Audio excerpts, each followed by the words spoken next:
మనిషి నోరు తెరిచి మాట్లాడు కానీ మెసేజ్లు మాత్రం తెగొస్తూ ఉంటాయి. ఇప్పుడే మహాతల్లి పంపిందో. ఆ సుహాసిని గురించి ఏ విషయం మెసేజ్ రూపంలో వచ్చిందో చూద్దాం.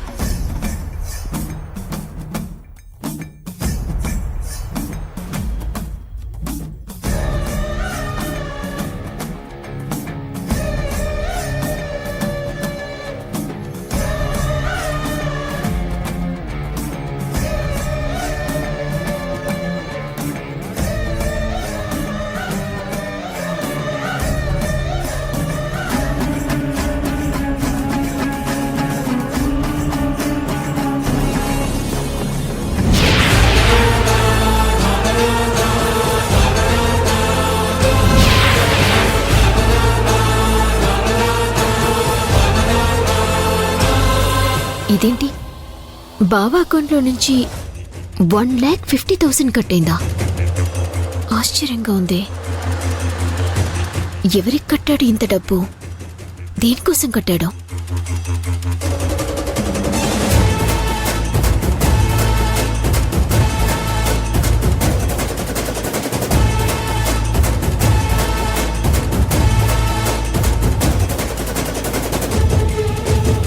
ఎవరికి చేసిస్తున్నాడు ఈ హాస్పిటల్ బిల్లులు?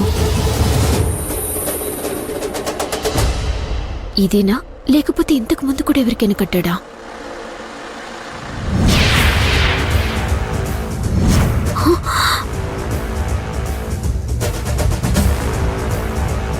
మై గాడ్, ప్రతిసారి ఇంతింత అమౌంట్ని హాస్పిటల్కి తను పే చేస్తున్నాడా? ఎవరి కోసం పే చేస్తున్నట్టు? ఈ మెసేజ్లన్నింటినీ నా ఫోన్లోకి ఫార్వర్డ్ చేసుకుంటా.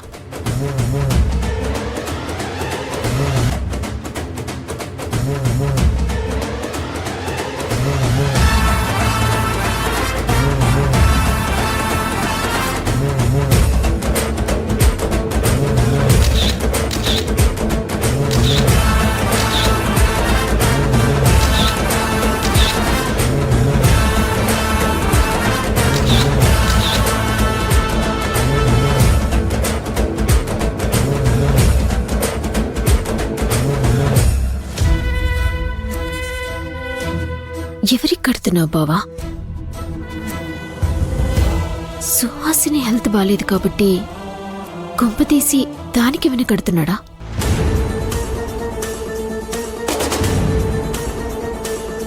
నువ్వు బిల్లులు కట్టేది దానికే అయితే అది నా చేతిలో అయిపోయింది చూడు.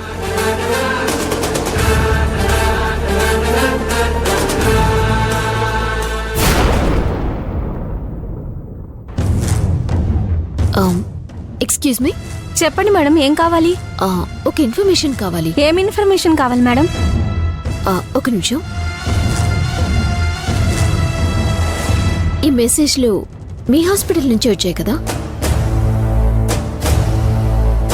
అవును మేడం, మా హాస్పిటల్ నుండే వచ్చింది. ఓకే. ప్రతి నెల మా అకౌంట్లో నుంచి 1,50,000 కట్ అవుతున్నాయి. అది ఎవరి కోసమో ఏంటో కాస్త చూసి చెప్తారా? సారీ మేడం, అలా చెప్పకూడదు. మీరెవరు? అంటే అమౌంట్ మా హస్బెండ్ అకౌంట్లో నుంచే కట్ అవుతుంది. అది తెలుసుకోవటానికే వచ్చాను. కొన్ని డీటెయిల్స్ మేము చెప్పకూడదు మేడం. మేం మనీ పే చేస్తున్నప్పుడు ఆ డీటెయిల్స్ ఏంటి ఎవరికైనా అడిగితే ఇందులో చెప్పకపోవడానికి ఏముంది? మీరు చెప్తారా లేక మీ హెచ్ఆర్తో మాట్లాడమంటారా? ఒక్క నిమిషం మేడం, చూసి చెప్తాను. మేడం, ఒక పేషెంట్ ట్రీట్మెంట్ కోసం ఎవ్రీ మంత్ ఆ అకౌంట్ నుంచి పే చేస్తున్నారు. ఆ పేషెంట్ పేరేంటో చెప్తారా? ఒక్క నిమిషం మేడం.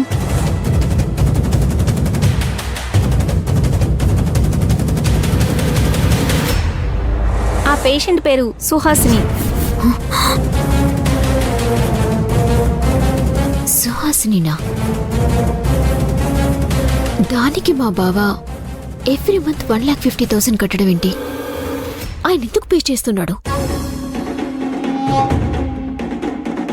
సుహాసినికి డబ్బులు చేయాల్సినంత అవసరం బావకేముంది? దేనికోసం చేస్తున్నాడు? ఆ పేషెంట్ డీటెయిల్ చూస్తే ఆవిడ బ్రతకరని తెలుసు కూడా డబ్బులు పే చేస్తున్నారు మేడం. చనిపోయేదానికి లక్షలు ఖర్చు పెట్టి బతికించాలని తాపత్రయపడుతున్నాడన్నమాట. ఇంతవరకు తన ఆరాటాన్ని చూస్తుంటే మానవత్వంతోటి సుహాసిని కోసం వెతుకుతున్నాడు. సుహాసిని కనపడకపోతే ఎటు వెళ్ళిందో ఆడపిల్ల అని బాధపడుతున్నాడని అనుకున్నాను. కాని తన ఆరోగ్యం బాగు చేయటం కోసం ఇలా లక్షలు తగిలిస్తున్నాడా?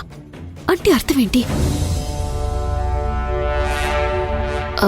ఎక్స్క్యూజ్ మీ, ఆ సుహాసినికి మా ఆయనకున్న రిలేషన్ కాలంలో అక్కడ ఏమని రాసిందో చూసి చెప్తారా?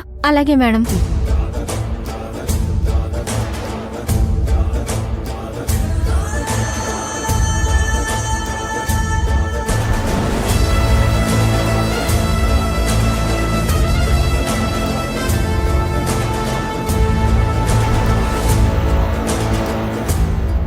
గార్డియన్ అని ఉంది మేడం.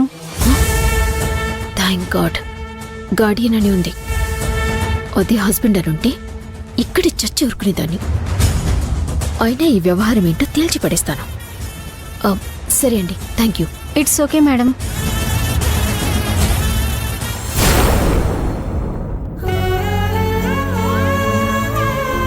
అక్క, పాప వాళ్ళ నాన్న గురించి బాగా ఆలోచిస్తుంది. మా నాన్న గురించి చెప్పండి అంటూ మన నాన్నని కూడా అడిగింది.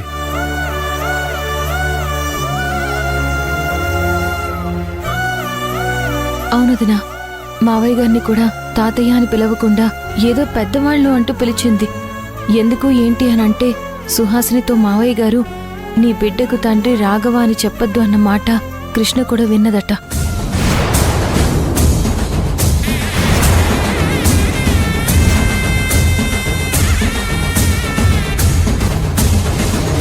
ఆ మాట పాప విందా? అంటే నాన్న పాప ముందే ఆ మాట అన్నారా? అసలు ఈ విషయాలు పాప ముందు ఎందుకు మాట్లాడారు? పాప ముందు మాట్లాడలేదు. సుహాసినితో మాట్లాడుతుంటే అదే టైంలో పాప వింది.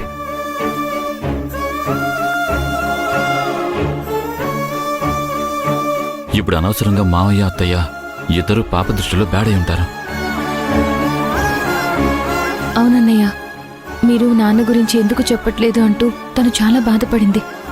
పసిపాప, దాని మనసు ఎంత బాధపడుతుంది. వాళ్ళ నాన్న ఉండి వాళ్ళ నాన్న చుట్టూ తిరుగుతూ కూడా నాన్నెవరని తెలియక, నాన్న అని పిలవలేక చాలా బాధపడుతుంది.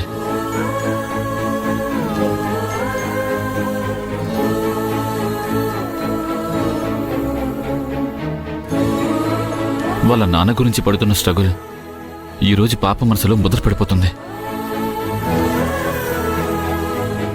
అది పెద్దైన తర్వాత కూడా అవి అలాగే ఉండిపోతాయి.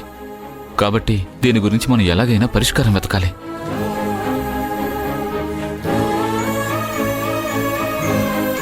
పరిష్కారం అంటే ఏం చేస్తావండి? పాపకు రాఘవే నీ తండ్రి అని చెప్తే పాప రాఘవని చూసి నాన్న నాన్న అంటూ ప్రేమగా మీద పడిపోతుందే తప్ప కంట్రోల్ చేసుకుంటుందా? అది చూసి అలేకి ఆడే తైతక్కులు మనం తట్టుకోగలమా?